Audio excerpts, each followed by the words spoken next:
हाँ एना cake sorry.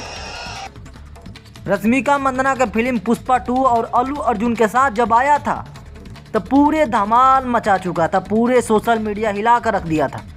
Box office collection में भी बहुत ज़्यादा इजाफा हुआ था और माने तो बॉलीवुड के बड़े बड़े रिकॉर्ड ये पुष्पा 2 ने तोड़ कर रख दिया है।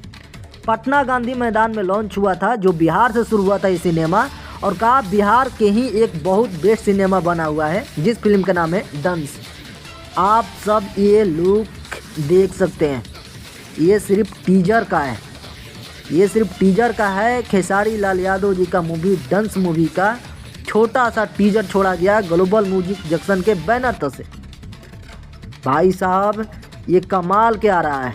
सवाल ये भी उठ रहा है कि क्या इसमें हीरोइन कैसा होगी, क्योंकि पुष्पा 2 में जो रश्मिका मंदाना का लुक था उसका चारों तरफ दीवानगी था। क्या दंश मूवी में भी उस तरीक़ा से हीरोइन डाला गया है? हालांकि टीजर में किसी भी हीरोइन का दिखाया नहीं गया है, उसको अभी गुप्त रखा गया है।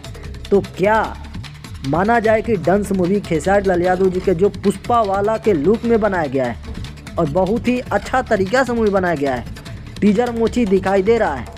तो क्या आने वाला दंश मूवी में रश्मिका मंदाना जैसी भोजपुरी इंडस्ट्री के दंश मूवी में हीरोइन नज़र आएगी?